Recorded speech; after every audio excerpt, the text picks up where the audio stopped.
అందరికీ శుభోదయం అండి. ఓం నమః. మంచి విషయంతో మళ్ళీ మీ ముందుకు వచ్చేసా.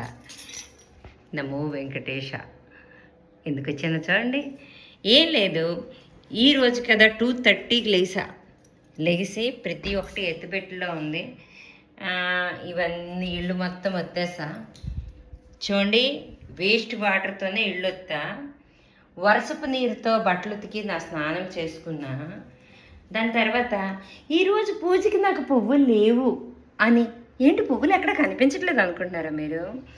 చూడండి, రుద్రాక్ష ఏది కస్తూరి తులసి నా వెంకన్న స్వామికి, నా శివుడికి కాశీ 9 పువ్వులు, కాశీ 9 పువ్వులు, లక్ష్మీదేవికి కాశీ 9 పువ్వులే. మరి మా విఘ్నేశ్వరికి సాయిబాబాకి ఈ చిన్న పువ్వులు మా ఇంట్లో పూసినవి, దూర్బాలు నా ఇంట్లో పండినవే. ఇటు పూజకి ఇంతకుండా ఎక్కువేమైనా కావాలా? మరొక విషయం అండి, చూడండి, కలవ పువ్వు ఆకు వచ్చింది ఇందులో, పెద్ద దాంట్లో ట్రాన్స్ఫర్ చేయమని లక్ష్మీదేవి చెప్తున్నారు. ఇగోటి చూడండి, చిన్న కలవ పువ్వు. ఇది మనీ ప్లాంట్.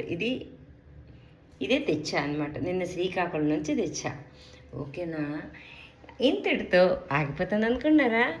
ఆ గోటి తులసమ్మ దగ్గర దీపం మళ్ళీ కొండెక్కిపోయింది. ఈ ఒక్క వర్షం నీరు పట్టాను, అదే నీరు వేశాను. 3 days అయింది లేను.